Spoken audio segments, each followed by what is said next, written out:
नमस्कार। तारीख 21 नवंबर, दिन मंगलवार।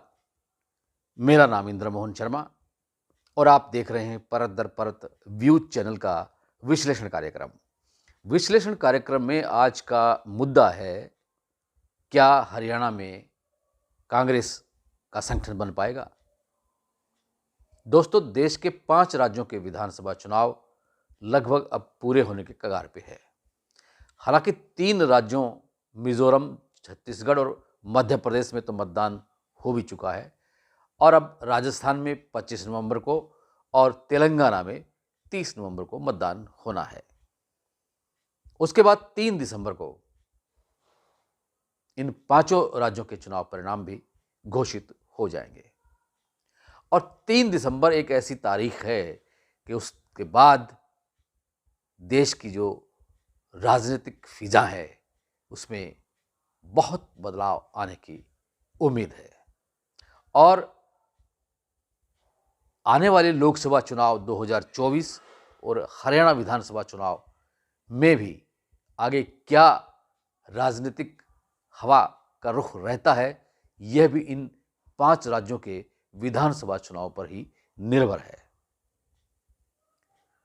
इसे सेमीफाइनल मैच कह सकते हैं लोकसभा चुनाव का।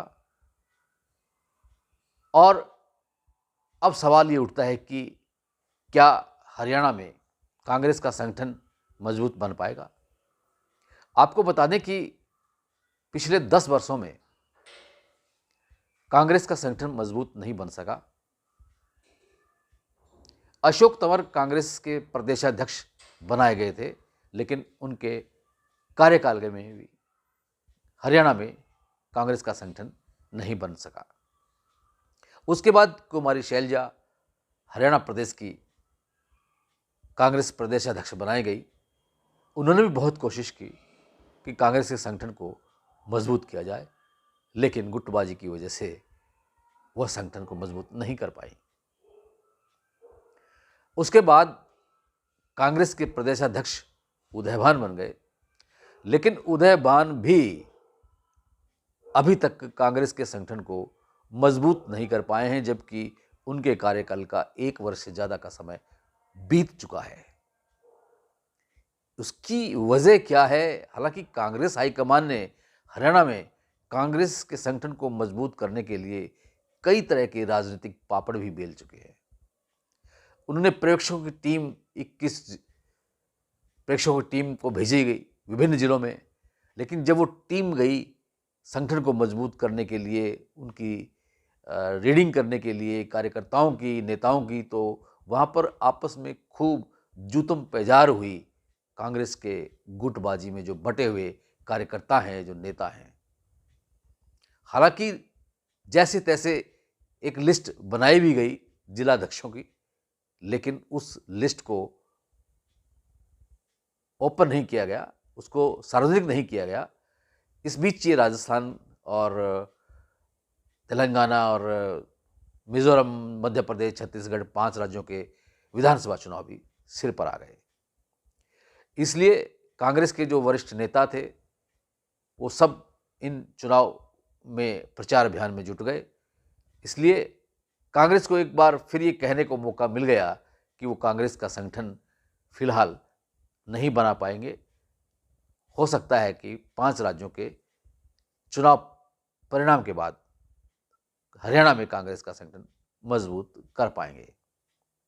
तो अब लगता है कि दिसंबर में अंत तक शायद कांग्रेस का संगठन, और नहीं तो कम से कम जिलाध्यक्षों की नियुक्ति तो हो ही जाएगी, ऐसा माना जा रहा है कांग्रेस के सियासी गलियारे में।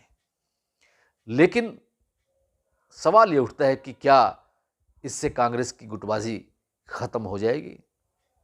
क्या कांग्रेस हरियाणा के विधानसभा चुनाव में और आने वाले लोकसभा चुनाव में फिर से सत्ता पर काबिज होने के लिए अपने संगठन को मजबूत कर पाएगी?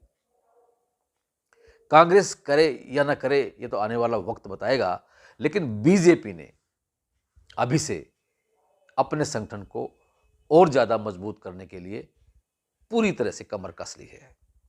24 नवंबर को यानी कि कल बुधवार को पंचकुला में बीजेपी की एक बड़ी मीटिंग है और उस मीटिंग में मुख्यमंत्री मनोहर लाल खुद और बीजेपी के प्रदेशाध्यक्ष जो नए नियुक्त किए गए हैं नायब सिंह सैनी, वो शिरकत करेंगे। और ऐसा लगता है कि उस मीटिंग में हरियाणा के जिलाध्यक्षों, जो बीजेपी के जो जिलाध्यक्ष हैं, उनकी नई नियुक्तियां की जाएंगी। और इस मीटिंग में 2019 में जिन्होंने चुनाव लड़ा था विधानसभा का, उनको उम्मीदवारों को, चाहे वो जीते हों चाहे वो हारे हों, उनको बुलाया गया है। इसके अलावा जो जिला अध्यक्ष मौजूदा रहे हैं उनको भी और जिला प्रभारियों को भी बुलाया गया है। अब देखना यह है कि इस मीटिंग में क्या मंथन होता है, क्या आगे की रणनीति बनती है। अब सवाल यही उठता है कि क्या बीजेपी और कांग्रेस आने वाले लोकसभा चुनाव में और हरियाणा के विधानसभा चुनाव में अपना कोई नया तेवर दिखा पाएगी या नहीं, ये तो खैर आने वाला वक्त ही बताएगा।